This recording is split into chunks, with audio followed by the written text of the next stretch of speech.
Capdim kita berdiri memang ini hari pertama. Sebenarnya Dharma Wanita ini baru kita bentuk tahun 2020 atas perintah Kepala Dinas Pendidikan Provinsi.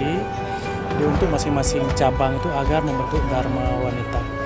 Itu Dharma Wanita untuk membina para istri PNS khususnya di cabang Dinas Pendidikan wilayah Kabupaten Aceh Tamiang. Dharma Wanita ini untuk meningkatkan silaturahmi, untuk membina para istri PNS.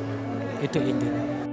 Kegiatan pertama kita dari Dharma Wanita Persatuan Cabang Dinas Pendidikan Kabupaten Aceh Tamiang. Kita memilih tumpeng sebagai ikon karena dalam acara memeriahkan HUT PGRI yang memang baru saja kita meriahkan. Kebetulan pada tahun ini lagi COVID karena tidak adanya upacara, jadi kita ganti dengan nasi tumpeng.